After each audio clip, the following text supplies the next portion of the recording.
Venga, dale. Pues Santiago, bienvenido a Vinopod.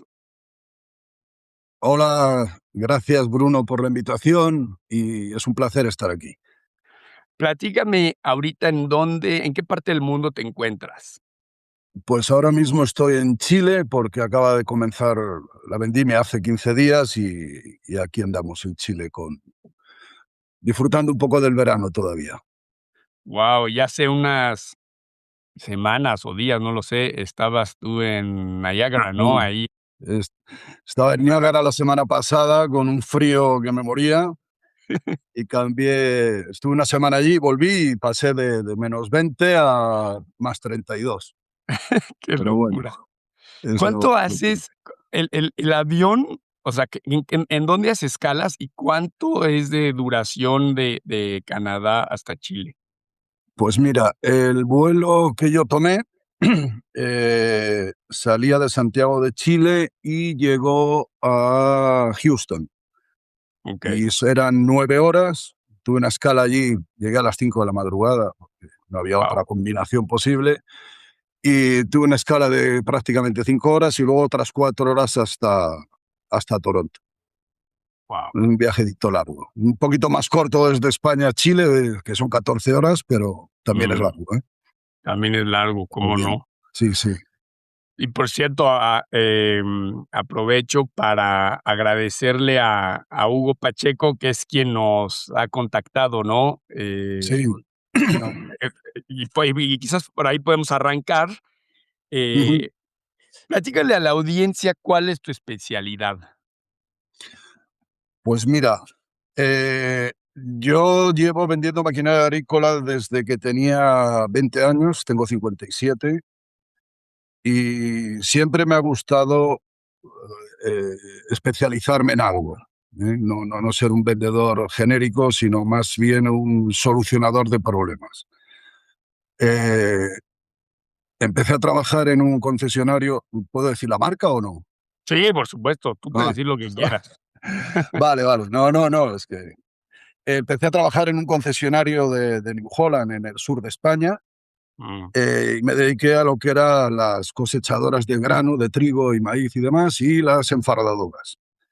Y en el año 2005, esto fue en el año 97, en el 2005 nos dieron la distribución de vendimiadoras para La Mancha, que es la mayor extensión de viñedo del mundo, y era un reto muy importante porque era un producto que, aunque estaba dentro de la carta de producto que fabrica New Holland, en las zonas donde nosotros teníamos la distribución no había viña prácticamente. Había mucho olivo, muchos otros cultivos, pero no había viña. Y era un reto importante llegar a un cultivo nuevo que para mí era familiar, porque yo nací en un pueblecito de Burgos, en la Ribera del Duero, que se llama Caleruega, que tiene 400 personas.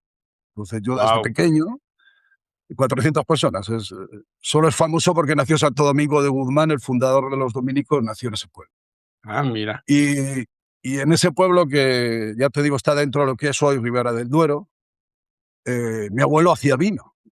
Y Mm, hacía vino de forma artesanal, y había unas cuevas que todavía están, que era donde ellos metían eh, había una lagareta pequeñita, mi abuelo hacía el vino, lo pisábamos, hacía el mosto, lo metía en las cuevas que estaban excavadas en la tierra, y como buen nieto, pues todos los días me mandaba por un jarro de vino a la bodega y me decía: del segundo tonel a la derecha pinchas con una goma y chupas. Y ya llenas, y cuando estaba allí, a medio, ya sacábamos con el grifo. Y claro, cuando chupaban la goma para llenar el jarro, pues un traguito siempre se te iba para adentro y bajabas así medio anestesiado. Si esto pasaría hoy, le meterían a mi abuelo en la cárcel, pero bueno, no pasa nada. Es así. Entonces, sí he estado siempre muy ligado a lo que es el vino, pues a la viña y demás, porque íbamos a sarmentar, mi abuelo podaba las viñas, nosotros íbamos los hermanos a recoger los sarmientos, pero profesionalmente no había tocado nunca ese producto. Y el dueño de la empresa me dijo: mira, quiero que te hagas cargo de este proyecto en La Mancha, donde la presencia de la marca era curioso, porque la marca vende el 60% de las máquinas de vendimia del mundo, y donde más viñas hay del mundo era donde menos presencia tenía. O sea, el órale. reto era brutal. Entonces, en el 2005, como te dije, montamos ahí un concesionario, chiquitito y fue complicadísimo. Yo llegaba a un pueblo a venderle a un señor una máquina, le decía, mire usted que me he enterado que quiere usted comprar una vendimiadora. Y le decía, esta. Y daba el número del catálogo y decía, azul, yo esta no la voy a comprar. ¿Y por qué? Porque mi pueblo son todas amarillas.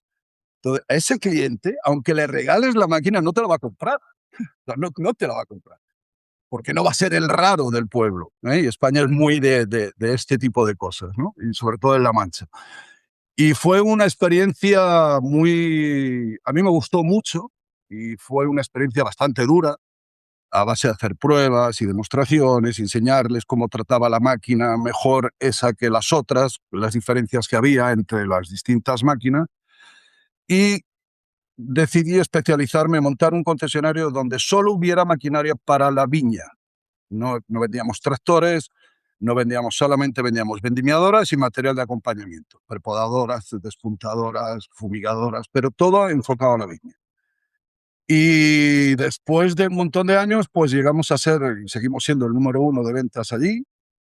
Y como no tenía, de vez en cuando tenía tiempo, y fue como el hecho de que nosotros, o que el grupo nuestro, el grupo ITT, montara ese concesionario exclusivo de vendimiadoras, que es el único concesionario del mundo que solo vende vendimiadoras.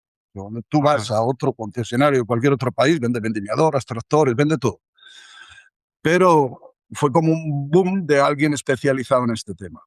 Y empecé a tener contactos en Israel. Y digo, pero voy a ir, o sea, ¿cómo voy a vender una máquina en Israel? Y he vendido muchas máquinas en Israel. Y he vendido máquinas en Argentina, en Chile, en Sudáfrica, en prácticamente todos los países grandes, digamos, de producción de vino. Y si hablando de Hugo, te digo cómo yo llegué a Canadá. Yo estaba en mi A ver, despacho un día y me llaman por teléfono y me dicen, hola, buenos días. Habíamos publicado una vendimiadora en internet, ¿vale? Y me llaman y me dicen, oiga, mire, buenos días. Le llamo de Canadá, pero yo entendí Granada, porque en Granada hay una zona en el sur de España, una provincia que se llama Granada, sí, y hay yo he una estado en zona, Granada. sí, sí, es muy linda. Muy lindo. Y, y hay una zona al lado de Granada que hablan con un acento que parece mexicano. Órale. Cuando yo no me imaginaba que me iban a llamar de Canadá. Entonces, cuando me dijo, le llamo de Canadá, yo entendí de Granada. Entonces le dije, pues mire usted, acérquese usted al concesionario que mis compañeros le van a atender a usted sin problema, pues nosotros tenemos la distribución en Granada. Dice, no, no, de Granada, no, de Canadá. Y le dije, pero ahí hay viñas. O sea, yo dije, pero allí hay viñas. Pues claro, yo tenía claro dónde eran los mercados y demás, pero no pensaba que en Canadá hubiera viñas y menos que la iban a mecanizar por el tamaño, ¿no? Y dice, sí, sí, tenemos aquí unas viñas en Niágara y demás. ¿Me puede decir cómo está la máquina? Le paso cómo está la máquina. Y me dice, mañana estamos allí. Y yo dije, estos tíos están locos. Y al día siguiente, o sea, ese mismo día cogieron un avión y al día siguiente se presentaron en Villarrobledo, en Albacete, que era donde nosotros teníamos el concesionario, vieron la máquina y me dijeron, me gusta la máquina, mándemela usted a mi casa. Y yo me quedé loco. Digo, pero me hace falta rápido y demás. Entonces cogimos la máquina, la metimos en un barco y llegó a Canadá. Y evidentemente el secreto de la maquinaria no es que sea buena o mala, sino el servicio que tienes que dar después de venderla. Claro. Entonces me cogí un avión y me fui a Canadá a cosechar ice wine. No he pasado más frío en mi vida que ese día. Mira que yo soy de Burgos, que allí dicen en España que inventaron el frío, pero la patente la tienen ahí en Canadá. Y me puse a cosechar con la máquina, les enseñé cómo funcionaba y demás, y vi todo el proceso del ice wine, que lo describe Hugo en el episodio tuyo impecablemente. Y la verdad que las condiciones son duras, pero bueno, la máquina funcionó perfectamente.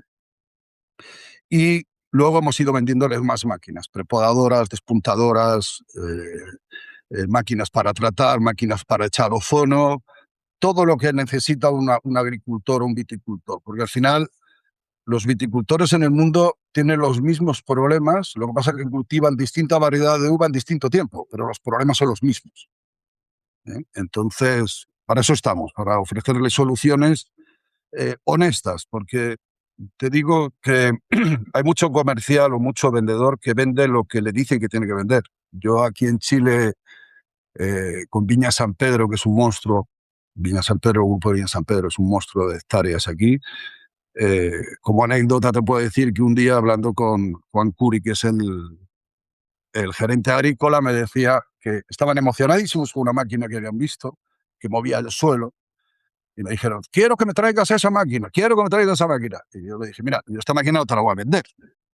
Y dice, ¿pero por qué? Si tú estás para vender. Y yo, ya, ¿estás viendo el vídeo? Sí. Y era una máquina que estaban haciendo una prueba, una demostración, el vídeo que había, era en un suelo de turba en Irlanda.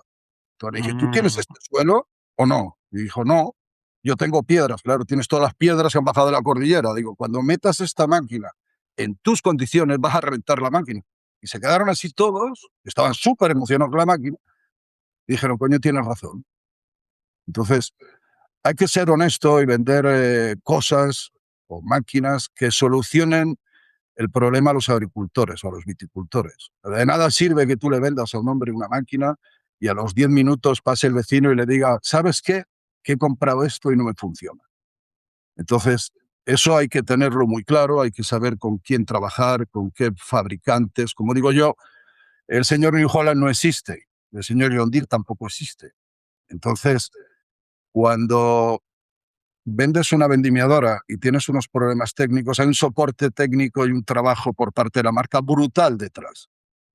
Pero cuando hay alguien que quiere algo especial, una trituradora, hay una trituradora, por ponerte un ejemplo, tiene una trituradora de sarmientos, tiene unas medidas, y normalmente todas las medidas son estándares del 90% de los fabricantes. Pero claro, te encuentras con un señor en un sitio del mundo que tiene una viña que ni la pequeña ni la grande le encaja, entonces hay que hablar con un fabricante que sea serio y le diga, mira, necesito que me hagas una máquina adaptada en dimensiones, por poner un ejemplo, a este viñedo de este señor. Entonces ahí sí que hay que escoger muy bien los proveedores para no quedar mal con el cliente, porque al final el cliente es el que va a hablar de ti, el que nos da de comer. O sea, yo le digo a los proveedores, digo, escucha, entre comer contigo o comer con un cliente, como con un cliente, porque el cliente es el que me va a dar un feedback y me va a decir si la máquina funciona o no y cómo va todo, y al final el cliente es el que hay que cuidar. Esto es, para mí es fundamental. Y vender maquinaria que sea de calidad y con una entrega técnica como Dios manda y explicarle a los operadores cómo funciona, las posibles averías que puedan tener y cómo se pueden corregir. Y eso es para mí es el secreto, el después de la venta. Yo a los clientes muchas veces les digo, a mí no me invitéis a comer en España, invitad a comer a los mecánicos, porque cuando estamos en vendimia se rompen 10 máquinas a la vez, el mecánico es el que va a decidir si empieza por ti o acaba por ti. La diferencia es si sí, te has claro, equivocado o no, nada más. Y claro. eso es un poco la filosofía. Y Santiago, a ver, actualmente, o sea, ¿sigues distribuyendo a New Holland o ahora distribuyes a más fabricantes de maquinaria? Nosotros en España tenemos distribución en España y en Francia. Somos uno de los mayores grupos de distribución de maquinaria que hay, el grupo ITT, y tenemos tres líneas. A nivel de grupo, tenemos tres líneas que son camiones, Scania, luego tenemos maquinaria de construcción, Case, Manitou, Bobcat y demás, y luego tenemos tractores Case, o sea, la gama de Case internacional y de New Holland. Entonces, la distribución de estas marcas está acotada por un territorio. Tú eres el distribuidor para una zona concreta del mundo, o de España o de Francia. Entonces, lo normal es que no te salgas de ahí. Pero claro, cuando te viene un cliente de una zona libre, digamos, te viene un señor de Argentina y te dice que quiere una vendimiadora y se ha cogido un avión y se ha metido 14 horas de vuelo para sentarse contigo, ver la máquina, hablar contigo y te compra la máquina, el fabricante puede ponerse, enfadarse o no, pero al final el cliente se lleva la máquina. Y le damos el servicio igual.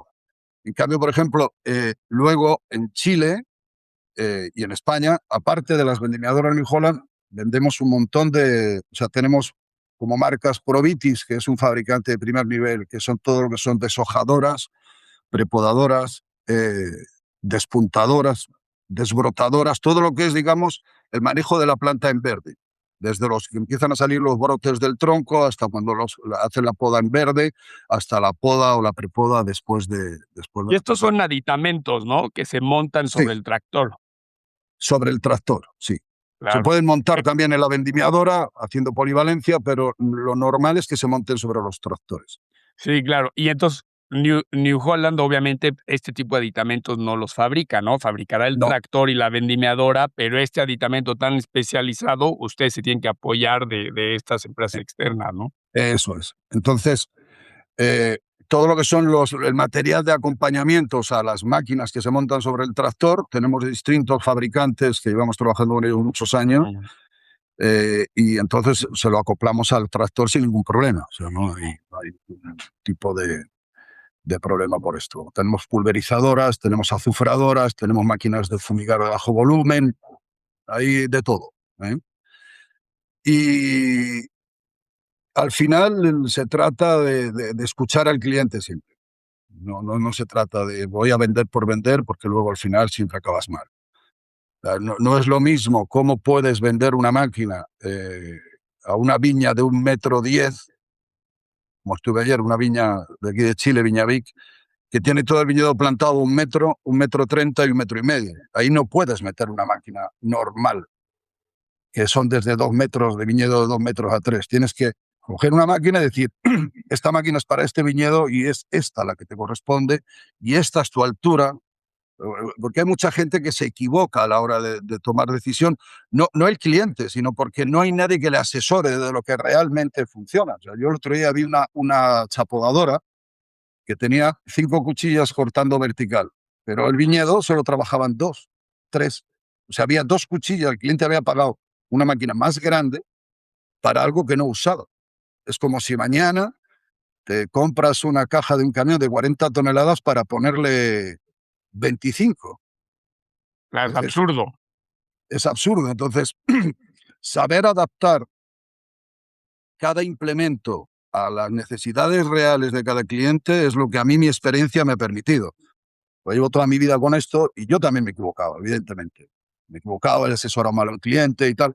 Pero al final, con la experiencia, ya tienes el tiro centrado. O sea, yo voy, veo una viña y en cuanto la veo, veo el suelo, sé cómo puede quitar la descompactación, o sea, puede hacer una descompactación, cómo puede mover el suelo, qué tipo de intercepas necesita. Porque, por ejemplo, nosotros en España vendemos una marca de intercepas de muchísima tecnología. Y esa marca a Chile no la traemos. ¿Por qué? Porque ese intercepas con esa tecnología que tienen, cuando el mercado chileno, los operadores chilenos, no están preparados para esto. No están preparados para esto. ¿Qué es lo que sucede? Que si tú traes una máquina con muchísima tecnología a un mercado donde no está preparado el terreno, las piedras, el manejo del tractor o la configuración del tractor, aquí hay un montón de tractores John Deere que vienen fabricados en México, y no tienen ni un enchufe para conectar un mando eléctrico. Ya. Entonces, tienes que adaptar, oiga, si en Chile hay estas condiciones, en Argentina hay estas, en Israel hay estas, y en otros países, cada país y cada zona tiene sus complejidades, por decir, no, este mercado necesita esta máquina, porque esta máquina no les va a dar problemas. Porque al final la máquina funciona perfecta en unas condiciones impecables, pero si las condiciones del campo no son las idóneas, lo que vas a vender va a ser un saco de problemas al cliente. Y tú mismo te vas cerrando las puertas y al final desapareces del mercado. Y ese intercepa del que hablas, o sea, es para, cortar hierba, ¿no? ¿O es para quitar estos brotes que saca la No, el corta el injerto? intercepas, el intercepas es una cuchilla, o sea, es un arado, digamos, tiene una cuchilla que va entre la planta, entre planta y planta va Ah, pasando. okey, Entonces, toda la hierba que hay en el centro te la va quitando. ya. Entonces tiene una varilla con un palpador que Sí, cuando es un toca, tutor, ¿no? Claro, sí, toca y deja de actuar. toca y se retrae y vuelve a salir. Entra y sale. Entonces, con ese sistema le puedes montar esa cuchilla que te digo, que te va a trabajar un tanto así, simplemente para quitar la hierba que hay entre las plantas. Y si le quitas esa cuchilla, le puedes poner un descabañador por si quieres quitar la tierra que se te va quedando amontonada entre las plantas y te lo deja liso. O te puede echar tierra adentro, como es en el caso de Canadá, que en el caso de Canadá hay que trabajar de forma invertida, porque cuando llega el invierno lo que necesitan es echar tierra. Sí, porque quieres proteger donde está el callo, ¿no? El injerto, Correcto, injerto y portinjerto. correcto. Entonces, en Canadá el tema es echar tierra para proteger esto durante el invierno, y en Chile o en España es al revés, hay que quitar la tierra para dejarlo llano por la compactación de cuando han pasado los vehículos, se va quedando como un montículo, digamos, al lado del pie de la viña, y eso hay que sacar. Entonces, Claro. ves, es la misma máquina, pero con necesidades distintas. ¿Mm? Y, Santiago, fíjate que pensando en este episodio, tú y yo ya tuvimos, antes de este episodio, tuvimos ahí una llamada, que fue una charla muy amena. Y, o sea, yo soy muy pro mecanización y Ujú. comentábamos que no nada más es un tema de cuáles son tus costos de mano de obra, ¿no? Sino que ahora hay un tema de calidad que no puedes negar, ¿no? Pero si alguien te preguntara: "Oye, Santiago, ¿por qué hay que mecanizar un viñedo?", ¿qué respuesta o respuestas darías? Pues mira, lo primero, si empezamos desde el suelo vamos a empezar desde el suelo y vamos a terminar con la vendimia, Sí, ¿vale? porque claro, esa es la pregunta, ¿qué quiere decir mecanizar un viñedo, no? ¿Cuál es el alcance? ¿Hasta dónde se puede mecanizar? Hoy, hoy en día tienes máquinas para hacer absolutamente todo. Si tú tienes una planta, hay una máquina, una plantadora que te va a plantar la máquina, te va a plantar la viña con un GPS, te lo va a dejar perfecto, o va a venir la máquina, va a poner los alambres, perfecto. Hemos plantado la viña, ¿y cuál es el primer problema? Empiezan a salir brotes. Y cuando empiezan a salir los brotes del tronco hay que quitarlos. Una, juntas un montón de gente y con un guante de metal empiezas a quitarlo, que eso, los costos, depende del país, hay sitios donde es impensable. Para solucionar ese problema hay una máquina que es una desbrotadora, que son unos rotores que tienen como una especie de láminas de un material de caucho y va limpiando el tronco. Ya hemos solucionado un problema.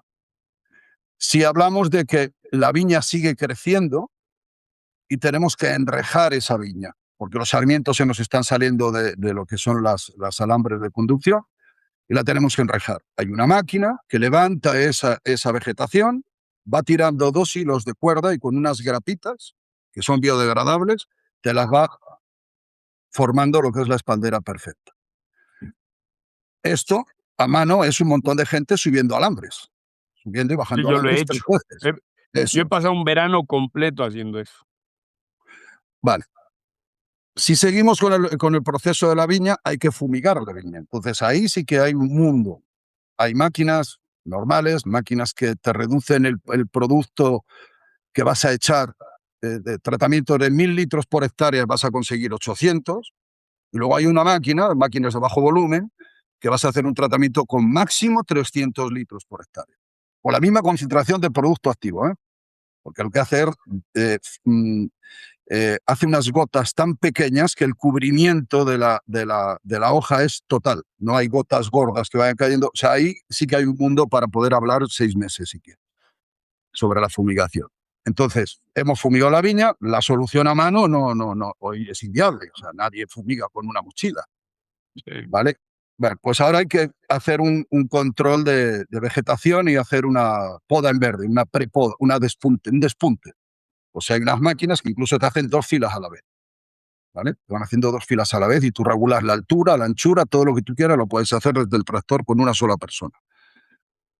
Vale, entonces luego llegamos a la época de la vendimia. Y en la época de la vendimia, aquí es que cuando hablas de vendimiadora es como cuando hablas del ángel y el demonio. claro. ¿Vale? Aquí sí que hay mucha gente que dice, no, la vendimia manual. Bueno, si yo tengo una vendimia manual y tengo la bodega a 60 kilómetros de mi viña, desde que yo he cogido el primer racimo desde por la mañana hasta que entre en la bodega y lo estoy haciendo manual, yo hago esta pregunta siempre: ¿cuántas horas pasan? Si yo necesito 20.000 kilos, porque lo voy a llevar en un remolque de 20.000 kilos o de 15.000 o de 8.000 kilos, desde que yo empiezo, imagínate, a las 8 de la mañana hasta las 6 de la tarde, o tengo 200 personas, que en el 90% de los países no lo vas a encontrar, o no voy a juntar esas toneladas. Entonces, desde que corto el primer racimo hasta que llega a la bodega pasa mucho más tiempo. Y vosotros, sois enólogos, y vais a saber mejor que yo cómo funciona el vino, la uva, y desde que la coges hasta que la metes en la prensa, que lo suyo sería que estuviera la prensa al lado de la viña. Pero ahí está. Con una vendimia mecanizada, lo que te consigues que es, primero, muchísima más rapidez, desde que cortas la uva hasta que la puedes llevar ahí, porque una vendimiadora te va a hacer una hectárea a 2,5 metros te va a tardar 1 hora. Si en una hectárea tienes 10.000, 15.000, 18.000 kilos, da igual, la máquina los va a coger igual. Entonces, en 1 hora tú tienes 18.000 kilos de uva metidos en un remolque, que los llevas a tu bodega y lo tienes fresco. O sea, tardas muchísimo menos, hay menos oxidación, menos calentamiento. Además, despalillado, no tienes hojas, ¿no? Con toda Correcto. esta nueva tecnología. Y sobre la máquina le puedes montar un despalillador que va despalillando racimo a racimo. O sea, cada racimo que va subiendo de la planta arriba, la máquina se encarga de despalillarlo. Entonces, la limpieza que se consigue de un despalillado en bodega a un despalillado en la máquina es un 70% más limpio en la máquina que en la bodega. De hecho, cuando vas a los grandes, las zonas de más calidad de España, como puede ser Ribera del Duero o Rioja, todo lo que se vendimia, la máquina tiene que tener despalillador. Fíjate. Si no tiene despalillador, la máquina no funciona. No la contratan, o sea, no. La máquina tiene Claro, no despalillador, sirve. sí, a funcionar. Correcto. ¿Por qué? Porque evitas muchísimos apelmazamientos, la máquina te va limpiando racimos, uno por uno, según va subiendo, la cantidad que va subiendo es la que va despalillando, y la limpieza que te queda es exquisita. Entonces, claro, directamente de ahí ya no la metes en la despalilladora de la bodega, ya te llega directo. Al tanque, va a poder ir directo al tanque o a ver a qué proceso, ¿no? Y yo he Correcto. visto que hay estas nuevas máquinas que hasta pues tienen ya una sopladora que lo que hace es hasta vuela las hojas, o sea, yo he Sí, visto el producto que te queda es una uva, una baya impecable. Eso lo tienen todas las máquinas, tienen 2 extractores de hoja, que justo cuando el racimo está de camino hacia la tolva, hacia el estanque, justo en ese momento que la uva está flotando en el aire, hay un extractor grande que lo que hace es coge la hoja y la chupa, la tira fuera y el racimo por peso cae. Pero si rizamos más el rizo, hay un sistema ahora que sacó New Holland, que cuando las uvas ya despalilladas van a caer a la tolva, hay una lámina con agujeros, con un chorro de aire, que por la dinámica de fluidos, todo el granito, todo el grano, toda la uva que no está perfectamente redonda, la tira fuera. O sea, ya es como, digamos, después de despalillarlo, si se han colado las uvas que están mal o tal, ese sistema tiene unos chorros de aire y claro, cuando una valla es redonda, perfecta, el aire viene, impacta contra ella y se va hacia los lados y esa uva pasa. Y cuando una uva está deforme o está pasificada, el mismo chorro de aire la tira fuera. Entonces, hasta ahí ya, hasta ese punto hemos llegado. Sí, lo he Creo que visto. al final hay algún proyecto de alguna universidad que quieren hacer algo sobre mandar una uva de un color, con un color a una tolva y otra a otro, pero ahí andan en investigación, porque al final el mundo del vino es algo que está vivo, no es como cualquier otro tipo de cultivo que, digamos, el sistema de cosechar una cosechadora de trigo de hoy al año 1997, en lo que es el sistema, es prácticamente el mismo. Máquina, ¿qué ha evolucionado? Más tecnología, GPS, mayor capacidad, mayor rendimiento, mayor tanque, mayor productividad de la máquina, pero el sistema al final es una cuchilla con unas cadenas que lo meten en un sistema que separa el grano de la paja y un ventilador de aire que tira la paja y mete el grano. Esto no ha evolucionado. En cambio, la primera vendimiadora que la fabricó el señor Brown en Francia, que era un fabricante de cosechadoras de trigo, que no le fue bien las máquinas de trigo, y sobre un chasis de cosechadora decidió montar un sistema que iba a unos palos, reventaba la viña, eh, para cosechar. Y fue la primera máquina, la 1020, que ahora se han cumplido 50 años de esto. No hace Wow. tanto. Hace 50 años que salió la primera vendimiadora. Entonces, Es el- el- el- espectacular. la mecanización es necesaria, sí. ¿Es rentable? Sí. Si me preguntas cuál es el problema, la mecanización empieza cuando el costo de hacerlo manual es igual o superior que hacerlo a mano. Cuando alguien mira las horas hombre o el costo de una persona y el rendimiento de esa persona, porque estamos hablando que la viña necesita los procesos en su momento. O sea, tú puedes cosechar un trigo hoy o mañana, no pasa nada. Pero si tú estás cogiendo un vino blanco y en vez de cosecharlo hoy lo cosechas dentro de 2 días, te va a cambiar todos los parámetros. Entonces tienes que cosechar en ese momento, tienes que despuntar en ese momento y tienes que fumigar en ese momento. Imagínate que tienes un ataque de mildiu y lo vas a hacer a mano o lo vas a hacer con un equipo de 500 litros. Al final te has comido la viña y llevas todo el año Claro, trabajando. Entonces hay que tener equipos rentables y que sean eficientes y tenerlos en su momento. Cuando el costo de la hora hombre es igual o superior a hacerlo a máquina, en cualquier proceso, ahí es donde empieza la mecanización. Ahí es donde empieza la mecanización, sí o sí. Y aparte la productividad. O sea, un señor con una chapodadora, una despuntadora, chapodadora dicen aquí en Chile, cuando un señor va con una despuntadora, si las condiciones del suelo son óptimas, puede trabajar a 11 kilómetros por hora. Tú sabes la cantidad de hectáreas que una persona con un tractor son capaces de quitarse al día, muchísimas. Ahora pon 50 personas con un cuchillo a despuntar la viña. Imposible.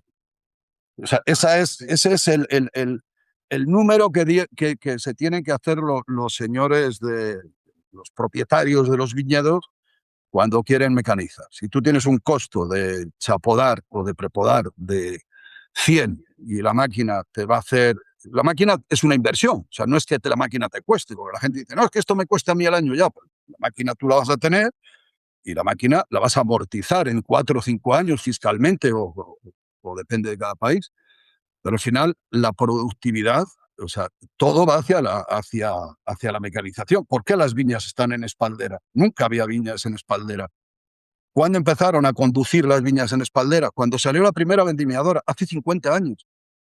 Hace 60 años no había ni una viña en espaldera en ningún sitio del mundo, porque no hacía falta esa conducción, eran todo viñas en vaso o viñas como hay en lira o cosas de estas que subían un poco, que las viñas en lira no son mecanizables, porque el sistema de conducción no se puede mecanizar, pero hace 60 años no había ni una espaldera. Cuando empezaron a tener problemas de mano de obra, reestructuraron las plantas para poderlas mecanizar. Ha pasado en el olivo ahora, ¿eh? O sea, el boom del olivar superintensivo ha sido este. Un olivo lo cogían a mano con un vibrador y con unos señores dándole con una varilla, y lo que hicieron fue cambiar el sistema de conducción a una alta densidad, a una espaldera de olivos, un olivar en seto. ¿Por qué? Porque hay una máquina que te permite recolectar esa aceituna sin necesidad de tener 200 personas y que vas a recolectar un montón de kilos en muchísimo menos tiempo. Evidentemente que la máquina vale dinero, pero si haces esa cuenta, al final va todo a esto. Y el viñedo es un ejemplo claro. O sea, ¿por qué se pusieron las espalderas? Porque empezaron a haber máquinas y la única manera de mecanizarla era ese tipo de conducción. sí, y te digo yo, o sea, la base de la ingeniería es que no puedes, o sea, no puedes mejorar lo que no estás midiendo, ¿no? Y Ujú. la belleza de la mecanización es que tienes una homogenización en tus procesos. Entonces, o sea, lo veo, y esa era mi segunda pregunta, lo veo específicamente, por ejemplo, en la poda, ¿no? Un mal podador te fastidia una viña para los próximos 20, 30 años. Correcto. Así como un buen podador, pues, mantiene esa viña para que esa viña pueda vivir 200 años. Eh, Ujú. entonces, yo desde el punto de vista, o sea, pensándolo como un ingeniero, a ver, claro que quizás el bolsillo es lo más importante, pero también desde un punto de vista calidad, al ser dueño de las variables, pues se vuelve muy interesante porque empiezas a controlar y a mejorar todos tus procesos. Entonces, si tú tienes una idea por ejemplo, y esto lo hablamos en nuestra llamada telefónica el otro día. Yo quiero un vino blanco muy fresco, ¿no? Y como dices tú, aquí quien manda es pues, la viña, ¿no? No manda el patrón, no manda el jefe, no. Entonces, tú revisas, está lista tu uva para ser cosechada y la vas a cosechar pues, en altas horas de la noche o muy en la madrugada. ¿Por qué? Ujú. Porque no tienes, no está el sol que te está fastidiando, ¿no? Eh, Te permiten cavar una uva mucho más fresca, una uva, o sea, que cuando tú la tengas en tanque, en vez yo aquí en México, he empezado a vendimiar a las 7 de la mañana y termino a las, no sé, a las 11 de la mañana, más 1 hora y media de trayecto, esa uva en mi tanque está a 27 grados. Y es una locura, Pues porque a 27 grados ya todo mundo está haciendo el amor con todo mundo, ¿sí me entiendes? sí, sí, no, eso ya está, ya está. Al final, está muy bien este ejemplo del vino blanco, porque mira, en Rueda, que es una denominación de origen que está en Valladolid, que el vino blanco es la variedad Verdejo y es uno de los vinos más consumidos en España. Cuando vas a Madrid a pedir un vino blanco, no pides un vino blanco. El 90% de los españoles pedimos un Rueda o un Verdejo y le da igual la marca. Entonces, ¿cómo consiguen esos vinos blancos? Hasta que no hay 16 grados o 14 grados en el ambiente, la máquina no entra a funcionar. Y cuando empieza a subir a 19, 20 grados la temperatura, antes de los 19, 20 grados, las máquinas paran. Entonces, ¿qué necesitan? Necesitan unas máquinas muy eficientes para conseguir esa fruta madura, para que cuando te llegue a la bodega, yo he visto uvas que han llegado con 12 grados de temperatura a la bodega y el enólogo me daba besos. Sí, O claro. sea, me decía, claro, o sea, metes una uva a 27 y luego lo que estamos hablando, que yo voy a coger 10.000 kilos de uva en una hora. Desde que corto el primer racimo hasta que corte el último racimo que hace esos 10.000 kilos, lo voy a tener en una hora más el trayecto a la bodega, que será el que sea. Pero tengo una hora desde el primer racimo hasta el último racimo, esos 10.000. Si la hectárea tiene 10.000 kilos, si tiene 12.000, va a hacer lo mismo. ¿Eh? No, no, no. Sí, claro, Estamos hablando de que va a ir la máquina a 3,5 y la otra manera va a ir a 3,2. O sea, al final el tiempo es claro. una hora y tal. Y entonces, aquí sí que esto, luego hay muchos gurús que no, porque no sé, evidentemente que Petrus no va a vendimiar a máquina. En champán, por ejemplo, está prohibido por ley Ha vendimiar a prohibido. máquina. Pero Sí, claro, es que con 5 hectáreas en champán tú y yo seríamos millonarios. O sea, sí, es que es normal. O sea, en champán no se puede vendimiar a máquina. Perfecto. Pero ya no es un tema de calidad, es un tema que al precio que pagan la uva, es normal que digan, oiga, señores, un poquito de, vamos a conservar esto un poco de esta manera.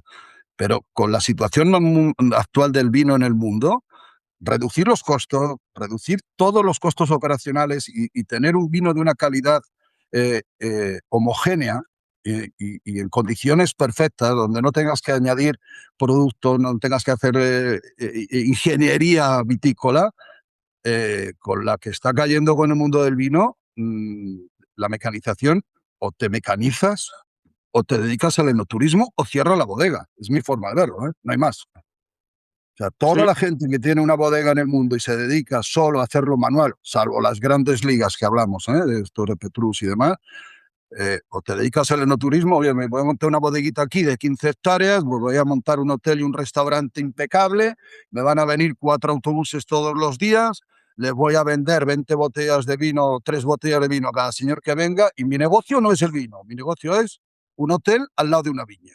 claro. Es muy respetable y me parece perfecto y hacen cosas muy, muy, muy interesantes en el mundo, pero cuando realmente la pasión y tu negocio es vender vino y tener un vino y sentirte orgulloso de tu vino, lo puedes poner al lado, un hotel, un restaurante, todo lo que tú quieras. Pero si tu negocio es el vino, tienes que mecanizarte sí o sí. Sí Sí, o sí. O sea, de esto es acuerdo. así. Y de ¿Mm? hecho, decías, champaña, es muy interesante porque mi esposa es de Champaña y Ajá. su papá hace champaña de toda la vida, ¿no? Y él es de los grandes, o sea, promotores de la mecanización en el viñedo de Champaña. Él manda todos los años, manda una carta al Consejo Regulador para que permitan el uso de la máquina vendimiadora. Si tú Ujú. vieras, mira, es que es brutal, que alguien vaya a hacer un día una vendimia Champaña, la gente se imagina que es la cosa más romántica, y llegas y te dicen: "Todo va a la caja", ¿no? Y tú dices: "Puta, pues son uvas que no me las como ni con una pistola en la cabeza", a la caja. ¿Sí me entiendes? Es un tema de rendimiento. La gente en Champaña hoy en día no encuentran gente, entonces están contratando gente de Bulgaria, de todos estos países que, pues, Sí, aledaños a la comunidad europea, o que apenas se acaban de recién afiliar, porque nadie quiere es romperte la espalda, o sea, estás haciendo eso, o sea, lo tienes que ver 2, 3 semanas, al segundo día no puedes más, son viñas muy chaparras, hay que ir ujú, muy rápido, te cortas las manos, tienes frío, te llueve, de hecho, es muy desagradable, no es una sí. bonita experiencia, ¿no? Pues es bonita La ge experiencia, una espaldera, pues, no sé, a 1 metro y entre surco y surco te estás tomando un chupito y un jamón pero la realidad es que no es es que, el concepto que tú has dicho del romanticismo, claro, cuando alguien se va de vacaciones a Francia y va a Champán, cuando las viñas están en floración o con los racimos o está todo verde, es precioso. Pero como decimos en España, a mí me mandas a vendimiar champán a mano y eso es una putada. O sea, eso es una condena. Te está lloviendo, un clima que te revienta, las condiciones del viñedo a mano, toda la caja, no sé qué. Al final dice, bueno, voy a echar un día. Bueno, echas un día, pero cuando te tienes que tirar 20 días vendimiando, a acabas reventar. reventado. Ellos, por ejemplo, lo tienen todo excepto la vendimia, todo lo demás lo tienen mecanizado, con portadores estrechos que se abren y se cierran hidráulicamente, que son portaimplementos, porque todos los demás procesos lo tienen mecanizados, absolutamente todo. Pero llega la vendimia y dicen que no. Entonces, bueno, no sé si algún día en Champán lo harán. Sí que es cierto que es un mercado muy, muy, muy complicado porque hay muchos intereses de muchas marcas y de muchos grupos eh, que no sé por qué dicen que no, porque al final lo que te interesa es lo que está dentro de la botella. Entonces, si alguien coge mañana una máquina y la pone a vendimiar en champán y elabora el champán con la misma uva, con los mismos métodos, con la misma cría, con la misma guarda y con las mismas condiciones, no, pues que analicen un champán a mano y un champán a máquina. Sí, Si es lo un mismo, análisis es exactamente sensorial, correcto. Si degustación a estamos hablando ciegas. de que sale lo mismo, ahora, señores, que es que el problema que hay es que en Europa no hay mano de obra, que la gente no quiere trabajar. O sea, que es así. Y esto es a nivel europeo en todo, ¿eh? O sea, tú en La Mancha, que el otro día oí un podcast de una amiga mexicana que estaba en Ribera del Duero, que había estado en La Mancha, yo vivo ahí en La Mancha, y la gente que tiene viña en vaso, que es la viña tradicional, que es una viña en vaso que no es mecanizable, cada día tiene más problemas para encontrar. Un amigo mío este año, su padre estaba ya mayor, dijo, mira, te quedas tú con las viñas, las ha arrancado, terminó la vendimia, las ha arrancado todas. O sea, el hombre no dormía buscando gente para coger la uva, porque se le estaba pasando la uva ahí. Sí, Entonces, ha sí, arrancado las viñas y ha dicho, mira, voy a poner ahí unos pistachos que no claro, tengo ningún problema y fuera. ¿Por qué? Porque si no lo mecanizas, es imposible. imposible. Estás todo el año podando la viña, tratando la viña, pasando los cultivadores, quitándole la hierba, no sé qué, todo el proceso que tiene la viña, que es muy complejo, y cuando resulta que todo ese esfuerzo lo tienes que recoger, no encuentras la solución. No, la solución a mano, sí, pero vamos, mira las estadísticas, hay no sé cuántos millones de personas en Europa en el paro, pero vete mañana a un pueblo como Villarrobledo, que son 30.000 habitantes, y vas a la plaza en tiempo de vendimia y dices, oiga, yo a usted le contrato. Y te dicen, no, mira, las uvas son tuyas, las coges tú. Y esto es la realidad. Entonces, opción una, arrancas el viñedo o lo transformas a espaldera. Opción dos, las arrancas y te olvidas, porque si no, no. O sea, el 90% creo, una estimación personal, del viñedo que está plantado en un sistema no mecanizable en España está desapareciendo. está desapareciendo, porque al final no hay gente que lo coja. Sí que es cierto con Rioja, pero son parcelas pequeñas, son otra cosa, ¿verdad? Tú te vas a La Mancha, que es la mayor extensión de viñedo del mundo, te encuentras un señor que tenga 250 hectáreas de viña en vaso en 7 parcelas, y ese hombre no encuentra gente, porque Sí, ¿no? la ventana de vendimia es limitada. O sea, no puedes vendimiar cuando tú quieras, vendimias cuando la uva Claro. está. Y si no tienes la gente, no lo vas a conseguir. Al final estás todo el año trabajando para no conseguir el fruto del trabajo al final, ¿no? Claro. En materia de poda, ¿ahorita existen máquinas que no solo prepoden, sino que poden el viñedo? Sí, hay unas máquinas, por ejemplo, aquí en Chile se está poniendo muy de moda un sistema de conducción que son canopias libres. O sea, en lugar de coger los sarmientos y meterlos hacia los alambres, dejan tipo Australia, ¿vale? O sea, elevan lo que es la altura de la planta y dejan las ramas, los sarmientos que caigan hacia los lados. Para ese tipo de conducción hay una máquina que va con unas barras de cuchillas delanteras cortando lo que son la parte vertical, digamos, y luego detrás de esto hay 2 discos que van cortando la parte horizontal. Esa máquina en este tipo de conducción va perfecta y te deja el pulgar o la yema que tú quieres, la vas dejando ahí todo igual a la misma distancia. Incluso tiene sensores que te van siguiendo el, el, el cordón. El cordón frutal te lo va siguiendo, no tienes que andar subiendo y bajando, sino hay unos sensores que van leyendo, porque no todo el cordón frutal es exactamente la misma medida. O sea, va subiendo, bajando y la máquina va subiendo y bajando. Esto para este tipo de conducciones lo puedes usar en cualquier espaldera. Sí que es cierto que el sistema más usado es, por ejemplo, prepodar lo que es la parte de arriba. En el tipo de conducción de Guyot, por ejemplo, que dejan 2 brazos nuevos, 2 sarmientos nuevos, ahí lo que hacen es que corta la parte de arriba para eliminar los zarcillos con una prepodadora, y luego va un podador con una tijera eléctrica a mano, corta Claro. los sarmientos, y luego si quieres, el mismo podador saca los sarmientos al centro de la calle para que pase una trituradora. Pero si no quieres hacer eso, hay hasta una máquina que el podador solo corta y pasa la máquina y te va tirando solo los sarmientos que están podados, los que están cortados. Los que tú has dejado para la conducción Guyot te los va a dejar ahí y te Mm, los va tirando fuera. Eh, las podadoras de precisión existen, funcionan perfectamente. Cuando quieres, depende del tipo de conducción. Si tú tienes una canopia libre de estas, como hemos dicho, tipo Australia, es impecable. Pasar la máquina te olvidas, porque luego al año siguiente va a tener el arbusto que tengas. Cuando tengas un tipo de conducción eh, tradicional, digamos, no el bulló de 2, sino que dejas el brazo con las yemas, pasa la prepodadora y evidentemente el ojo de la persona es la única, mira, es la única parte de la mecanización donde el ojo de una persona es vital.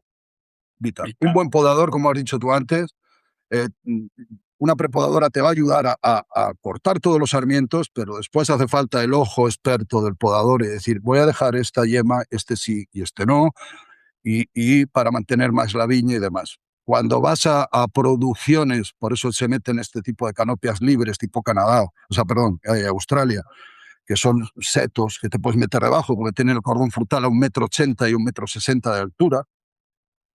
Ahí lo que vas buscando son kilos. Entonces les da igual. Pasan la máquina, lo dejan todo podado y si el año siguiente tiene... ¿Qué pasa? Evidentemente la vida de la planta va a ser más pequeña, más corta que cuando tú tienes una poda tradicional, que pasa la prepodadora y el podador decide cuál sí y cuál no es el que va a dejar. Es la única labor que se ha mecanizado por las tijeras eléctricas. Las tijeras de poda eléctrica, incluso hay sistemas que con un guante que lleve el operador, si le pones el dedo no te lo corta. Sí. Sí, yo vi toda el proceso de desarrollo, porque esa es otra, ¿no? Que, o sea, cuando tú podas un viñedo con una tijera tradicional, o sea, al día ya no puedes más. Yo ya no sabía con qué mano usar. Si hubieran unas tijeras para la boca, me las hubiera puesto en la boca de cómo me dolían las manos, ¿no? Y luego vi claro, empieza a probar estas tijeras eléctricas, es una maravilla, pero antes de las eléctricas vi que habían unas neumáticas y no sé cuánta gente perdió los dedos, ¿no? Porque cuando Sí, sí, sí. accionabas el gatillo y No, ¡pa!, ¿no? O es sea, una guillotina. sí, una Sí, porque guillotina. mira la evolución, por ejemplo, si vamos a hablar de mecanización. Si vamos a podar, era una tijera o de mano, que te acabas con una tendinitis que te mueres, o con dos brazos, que acababas con los hombros y los brazos reventados. De ahí pasaron a, montamos un compresor en un tractor en el centro de la calle, sacamos 8 mangueras y tenemos 8 señores podando. Neumática, justo cuando das al gatillo, el dedo, la mano, lo que te pille, o sea, eso no tiene regulación. Y de ahí pasaron a las tijeras eléctricas. Las tijeras eléctricas, el problema que tenían hace 8 años era la duración de la batería. ¿Vale? El señor tenía que comprar un maletín con la batería, o sea, con la tijera, que venía con una batería, y tenía que tener 2 o 3 porque las baterías no aguantaban tanto tiempo. Hoy hay máquinas que tienen una autonomía, una batería que es poco más que un móvil, un poquito más gorda que un iPhone, tiene esa autonomía de 10 horas de trabajo y con regulación que en función de la presión vaya más o menos y con el sistema de seguridad, si quieres, del guante, que cuando detecta el guante, la tijera se abre automáticamente. Puedes darle las veces que quieras, que cuando sacaron esto en la feria de Montpellier, el mejor argumento de venta que había no era darle una gorrita ni unos llaveros. Había un señor allí, ponía el dedo y le daba y nada se cortaba. Y todo el mundo se metía al guante, alguno echaba la mano para atrás para ver esto, que es imposible. Claro, Fíjate una evolución de algo tan sencillo como una tijera, que el funcionamiento sigue siendo el mismo, el sistema es cortar, de cómo se pasa de una cosa a mano con un rendimiento y unas consecuencias físicas a un sistema que era más moderno, pero que cortaba los dedos, que era el tema neumático, y a un sistema eléctrico que es impecable. O sea, es un sí. poco... Y fíjate que el sistema de conducción que dices de Australia, yo lo que vi es que algo muy interesante este es el que también en inglés llaman el minimal pruning, ¿no? La poda mínima, que Sí. dices, ¿no? Es muy interesante porque la llaga que le haces a la planta son llagas normalmente más chicas, porque la planta avienta sarmientos más delgados. Y gran problema de la poda que tienes, de la poda convencional, es los sa co como le dejas menos sarmientos a la planta, o sea, son sarmientos del espesor de un dedo, ¿no? Entonces, a la hora de podar, le dejas una llaga más abierta. No sé, escuché eso, me pareció interesante, que lo lo que pasa es que luego tú ves esta cosa australiana y tienes esta idea de, mucho volumen y no les interesa la planta, pero luego, no sé, creo que puedes hacer cosas muy interesantes, ¿no? Sí, sí, sí. Pero las condiciones de Australia no son las condiciones del resto del mundo, ¿eh? O sea, Okey, yo creo que aquí en Chile la tendencia ahora de las grandes viñas es fácil esto, ¿eh? Al final, cuando tú ves una gran viña de muchas hectáreas y ves que las canopias libres, ¿a qué vino lo están destinando? Te das cuenta que es a un vino de volumen. Cuando te vas a los okey, vinos Icono o los vinos premium, los sistemas de conducción no son canopias libres, ya, que la calidad de la uva no es lo mismo. No es lo mismo que una planta te dé 60.000 kilos por hectárea que llegan a dar, ¿eh? A que te dé 12.000, 9.000, 8.000. La calidad. Entonces, cuando claro, tú... Lo que pasa es que en este mundo de la viña y el vino siempre hay muchísima polémica con todo. ¿Vale? Al final vas a buscar kilos, pero cuando tú tienes un vino ícono, un vino premium o un top de gama, no lo haces con ese tipo de conducción. ¿Mm? Entonces, cuando miras yo lo veo desde la parte viña y luego desde la parte vino y luego que yo pregunto muchísimo, "Oye, ¿y de esta parcela qué sacáis? No, de esta parcela sacamos tal vino. Ah, y de esta, no, de esto mandamos no sé, otro que es mucho más genérico, mucho más vino de volumen, ¿no? ya. Y, Santiago, eh, cómo ves? O sea, aventándote un clavado al futuro, ¿cuál crees que sea o sea, el futuro tanto de las máquinas, hacia dónde estamos apuntando, si se está integrando inteligencia artificial a todo esto? ¿Y qué crees que va a pasar en el viñedo mundial respecto a la mecanización? Pues mira, ahora mismo hay máquinas, o sea, una máquina de hoy. la puedes poner un GPS y te va sacando un mapa de producción.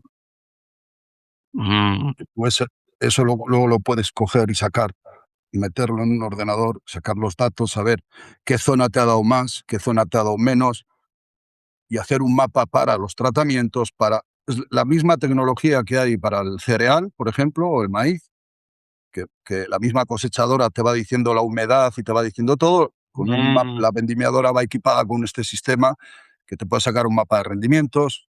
Es algo caro y algo que no es muy... Está, pero no es algo rentable aún. rentable aún, correcto.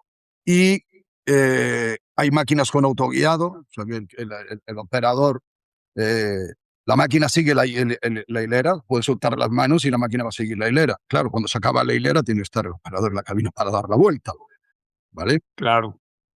Y yo creo que al final la tendencia es que hay muy pocas cosas que se puedan hacer ya en una vendimiadora, porque al principio eh, era coger la uva, después se dieron cuenta que había que tratar bien la planta, ahí cambiaron muchísimas cosas dentro de las máquinas, tratar bien la planta, después tratar bien al operador, porque las primeras vendimiadoras en los años 1970, 1980 no tenían ni cabina. Entonces Ah, sacaron un modelo y ya le pusieron una cabina. Primero vamos a cuidar bien la planta, porque el problema que había con las primeros, la evolución, te hablo un poco rápido. Era una máquina que tenía unos palos, iba sacando la uva y caía allí, la transportaban para arriba, luego se dieron cuenta que había un montón de sarmientos, luego le pusieron los ventiladores estos para absorber la uva, o sea, la hoja, y caía unos depósitos con unos sinfines que los repartían para que se llenaran. Claro, pero la planta hacía mierda, con perdón, ¿vale? claro. Entonces, ¿cómo evolucionó la máquina? Los ingenieros a tratar bien la planta, a tener un sistema de sacudida que fuera menos agresivo, que rompiera menos el sarmiento, que trate bien la planta, que no haya ningún problema, que no haya rozamientos, que no haya impactos de la máquina sobre la planta. Y de ahí pasaron a tratar, pero nadie pensaba en el operador, en el maquinista, en la persona. Y el hombre iba montado en un asiento a 2,5 metros de altura, que si hacía calor le pegaba bien y también un todito. En los años 84, 85 dijeron, bueno, al operador hay que cuidarle también. Entonces ya pusieron una cabina con aire acondicionado, con una radio, y hoy las cabinas son cabinas de primer nivel, con unos asientos que ya les quisiera yo tener en mi coche, Sí, con un mando claro. hidrostático, con unos controles y una conectividad impecable, con una pantalla táctil del tamaño de un PC que tú regulas y tienes todos los parámetros de la máquina ahí, y con un nivel sonoro impecable, presurizadas, con filtros de carbono, con sistemas de cabina a nivel 4 para cuando fumigan que no tengan problemas de contaminación dentro. Ya esto evoluciona. Y yo creo que luego, ¿dónde siguió evolucionando una vez que hemos cuidado bien al operador? A sacar mejor calidad de uva. ¿Y qué hicieron ahí? Montar un despalillador. Y cuando montan un despalillador, después sacan otro sistema que era el despalillador sobre el despalillador, que en el caso de New Holland se Ujú. llama OptiGrade. ¿eh? Eh, entonces, yo creo que la próxima evolución de las máquinas es que no queda mucho más que eh, buscar algún sistema para poder diferenciar la uva por color o por algún tipo de parámetro que los enólogos puedan decidir. Yo creo que va a ir por ahí porque, mira, este año han sacado un modelo nuevo y prácticamente cuando ves la evolución, decir, bueno, ¿qué ha cambiado de la máquina? Ha cambiado los tiempos de mantenimiento. Han montado una serie de sistemas que antes tenía que hacer el operador a mano y ahora lo hace la máquina automáticamente. Pero todo lo demás es lo mismo que había hace sistema de sacudida, el sistema de transporte y demás, no ha cambiado prácticamente nada. Entonces yo creo que la próxima evolución de la cosechadora o de la vendimiadora va a ir a buscar algún sistema tecnológico para poder ofrecer al enólogo, a la bodega, le van a ofrecer una serie de parámetros y que él pueda diferenciar la uva por algún tipo de parámetros, porque lo Sí, demás yo creo quizás, que está inventado. claro, quizás se estará analizando antes de que tú tengas en tanque, ¿no? Entonces, quizás él en tiempo real va a ver, mira, estoy teniendo quizás estos pHs o estos posibles pHs por espectrofotometría, ¿no? Okey, entonces puedo ir preparando esto, ¿sabes qué? Esta lo voy a meter en este tanque, ta, ta, ta, ta, ta. Actualmente Correcto. se puede poner a una vendimiadora que administre sulfuroso, ¿verdad? Sí, Sí, sí, sí, eso se lo creo que puedes está poner. maravilloso. O sea, eso está Eso maravilloso. eso es algo que se puede montar, es un sistema que tiene un tanquecito y tú le regulas lo que quieres, la dosis que quieres echar y en el momento que lo quieres echar y lo tienes. O sea, es un tanque con una bombita y tú le regulas, y lo pones. Oye, Santiago, y bueno, ya estamos acercando a la parte final del episodio. Nada más hay un tema que no me gustaría dejar de que platicaras, es, ¿cuál crees que es? O sea, ¿cuál es la situación actual de lo que tú conoces en el viñedo mexicano y qué crees que vaya a pasar en término de mecanización? Mira, yo en el viñedo mexicano he tenido solo 2 contactos, muy light, decirlo. Uno fue con una bodega que se llama Llano Colorado, que el señor se llama Juan Pablo Curis, que se puso en contacto conmigo por un tema de que necesitaba una pieza y no la encontraba en México. Yo se la mandé desde Chile. Me dijo el hombre, no, dime el número de cuenta que te la pague. Digo, no, cuando vaya a México te la cambio por vino. Ya está. Y luego sí tuve la oportunidad de hablar varias veces con Paco Rodríguez, que era el enólogo de Casa Madero, y le conocí personalmente en la Feria de Burdeos. Y me comentó que en México había como una especie de tendencia natural hacia la mecanización, pero les falta dar ese paso. O sea, alguien tiene que ser el primero. Y cuando alguien es el primero, va a pasar lo mismo que va a pasar en todos los mercados. Lo que te decía al principio del episodio. Cuando yo llegaba Ajá, decía, esta es azul. Decía, no, en mi pueblo está amarilla, ya te puedes ir. Entonces, sí, cuando alguien en México tenga la necesidad o eche los números reales, se siente con alguien que le pueda asesorar. Oiga, mire usted, esto vale tanto, este es el mantenimiento, usted se va a gastar esto cada año, sí o sí, que es lo que hay que decirle, no lo que vale la máquina. Oiga, mire usted, la máquina puede costar 100, pero usted luego tiene que sumar todos los años el aceite, los filtros, estos rodamientos que hay que cambiar, esto, y esto es su costo que va a tener. Y eso lo tendrá que analizar contra lo que está haciendo. Cuando alguien tome esa decisión, va a explotar. Porque cuando yo fui a Argentina la primera vez, nadie vendimiaba máquina. Todo el mundo vendimiaba con gente que venía de Bolivia, hasta que un momento llegó que los bolivianos, y había un no sé, como que la máquina era una cosa malvada, que trataba mal la ujú. planta, porque había un señor allí en Mendoza con una vendimiadora que la verdad es que estaba reventando la viña, ¿eh? Y en Catena Zapata, sí, lo estaba reventando. Me llevaron allí a Catena Zapata, a la bodega de la Pirámide, oiga, ¿y usted por qué no vendimia máquina? Si Catena Zapata es una bodega grande. Claro. Y me dice, porque me rompe las viñas. Y digo, ¿cómo? Mire, me vendimiaron aquí una malvasía y mire usted cómo está la viña. En cuanto vi la viña, le dije, la vendimiado tal máquina, esta marca, este modelo. Y se quedaron así como diciendo, y mire usted, ¿y por qué lo sabes? Pues mire usted dónde está el daño, aquí, aquí, aquí y aquí. Usted me deja que yo le compre 2 filas de chardonnay, lo que tiene usted ahí, yo le compro la uva. Si no la quiere, me dice usted cuánto vale la uva y yo hago una hilera para allá y otra para acá. Y cuando vio aquello, que esta señora quería el 80% de los racimos enteros y sacamos el 93%, lo tiramos a piso con una lona y fuimos separando los racimos enteros del resto y el 93% del peso eran racimos enteros.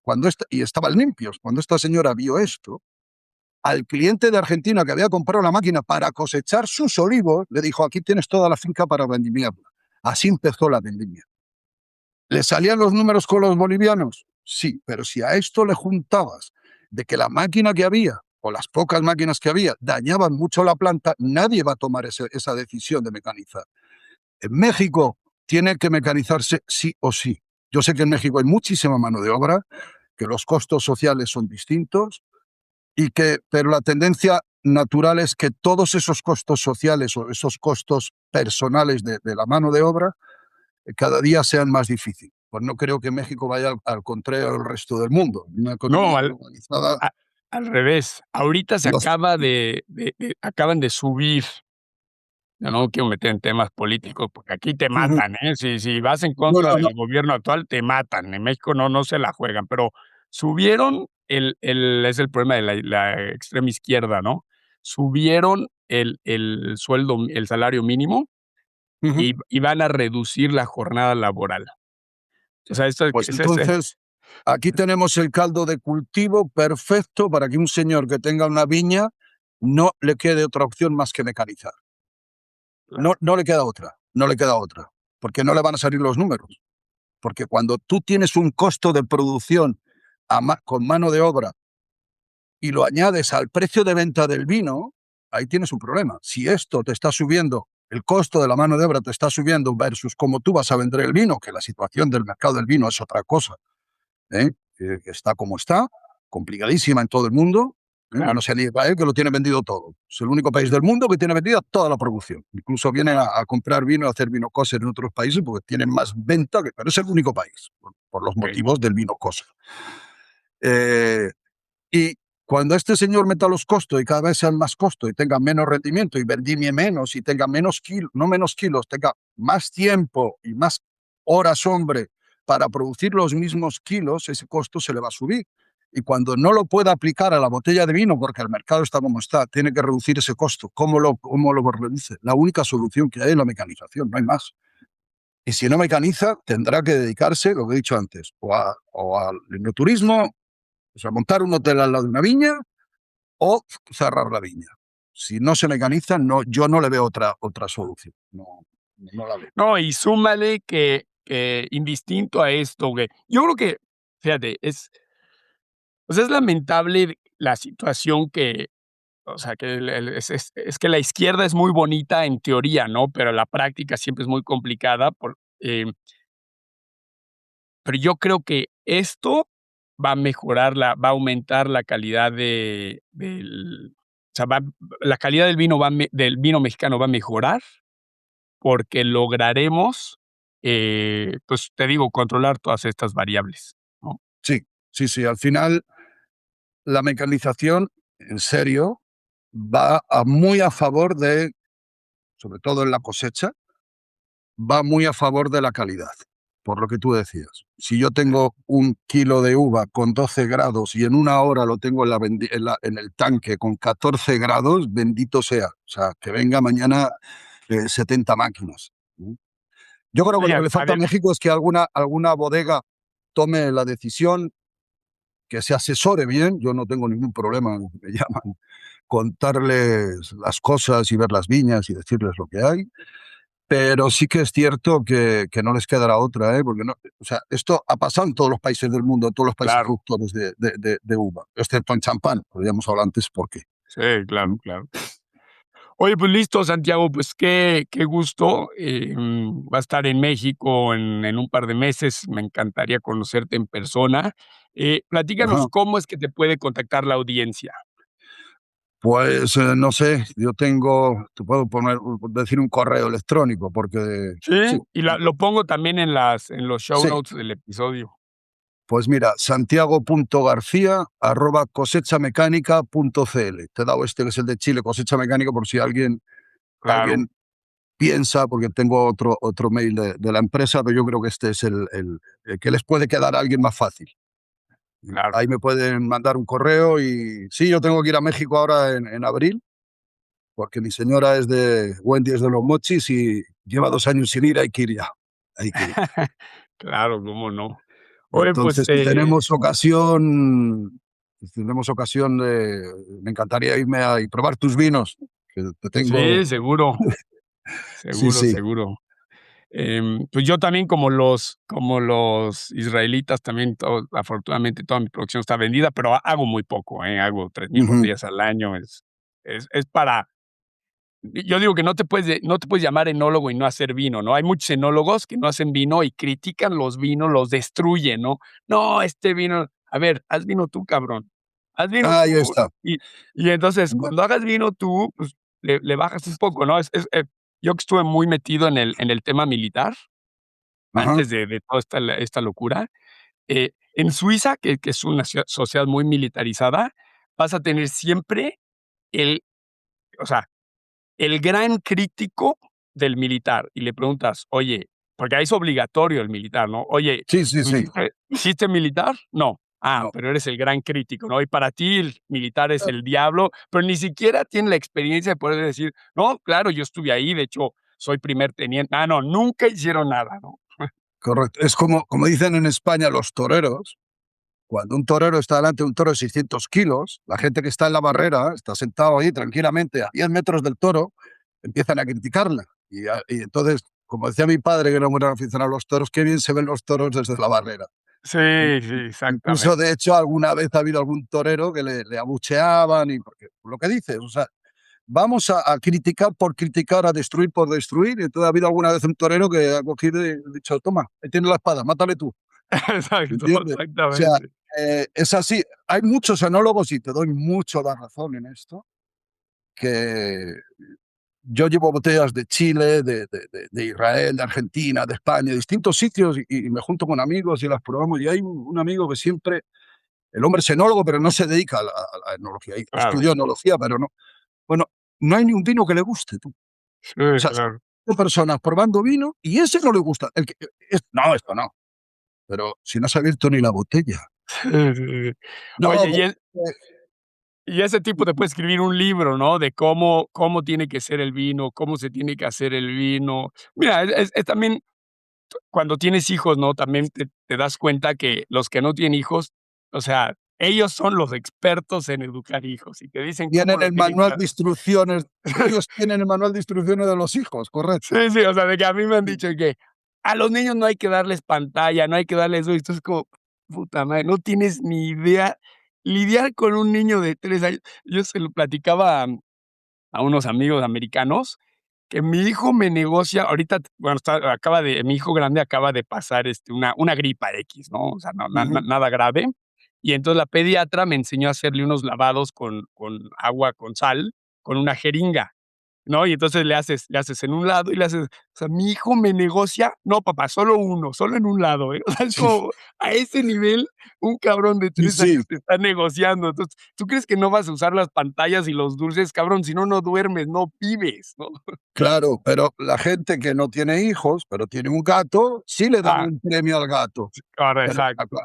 cuando vienen criticando, en esto que tú dices, ¿haces vino? No, entonces, ¿por qué criticas? Tú puedes Sí, hacer una claro. tesis doctoral de cómo elaborar un vino, pero coge una viña, te pones allí con unas cajas, haces un poco de vino y lo vinificas en tu garaje, y después vamos a ver lo que sacas. Sí, ¿Mm? exacto, Y ahí exacto. ya, ahí ya podemos hablar de que tú mataste el toro y yo también maté el toro, que a mí me enganchó por la sila y a ti de la pierna. Sí, Al final es así. exacto, Sí, exacto. sí, Pues listo. Pues, querido muy bien. Santiago, muchas gracias, mucha saludos para ti allá en Chile, que tengan una excelente cosecha este año. ¿Cómo pinta el año, eh? Pues mira, se está agrupando mucho la vendimia por un tema de la temperatura. O sea, se está concentrando mucho Mm, por cuestiones climatológicas, se está concentrando mucho la vendimia. Creo que va a venir toda de golpe, y lo peor que puede pasar ahora es que llueva, porque como llueva, ahora mismo hay 32 grados y, y no sé, está todo como muy a presión. O sea, se ha ya, juntado los blancos, no han terminado los blancos, ya están cogiendo los tintos. okey. Eh, Cuando pasa esto, en España o aquí en Chile, en cualquier sitio, las bodegas están muy aceleradas, todos los Sí, enólogos, la gente, porque se está concentrando mucho todo, pero bueno, saldrán buenos vinos, como siempre. Al final, los magos sois vosotros.